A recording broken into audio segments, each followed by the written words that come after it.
தென்னைக்கு ஈக்குவலான வருமானம் கொடுக்கறது மாவுல ரத்தினகிரி, இமாம் பசந்த், பங்கனப்பள்ளி இதெல்லாம் நிறைய போடும். இந்த மாதிரி செந்தூரம் கொஞ்சம் போடுங்க, 2 வருஷம் காய்க்கும் செந்தூரம். அப்ப ஐயா மாஞ்செடி போட்டா மாஞ்செடியும் இன்னைக்கு லாபகரமான பயிர் தான். ரத்தினகிரி அல்போன்சான்னு சொல்றது அந்த கலர், அந்த பழத்தினுடைய சைஸ், இனிப்பு. அந்த ரத்தினகிரின்னு சொல்றது மகாராஷ்டிராவில் ஒரு பிரீட். அதை நீங்க போடுறது ரொம்ப ரொம்ப இன் ஃபியூச்சர் உங்களுக்கு மாமரத்துல நிலையான வருமானம் கொடுக்கறதா அந்த அல்போன்சாவில் ரத்தினகிரி.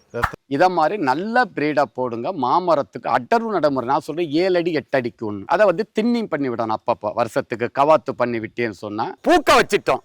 பிஞ்சு உதிராம இருக்கிறதுக்கு நம்ம பசுமை பூமியில டெக் சைன், டெக் பிளாசம் இதை நீங்க அடிச்சேன்னு சொன்னா மேக்சிமம் பிஞ்சு உதிரத நின்றோம். தண்ணி பூக்குற தருவாயில நீங்க விடக்கூடாது. பிடிச்சு கொஞ்சம் பெருசான பிறகுதான் அடுத்து நீங்க தண்ணி விடணும்.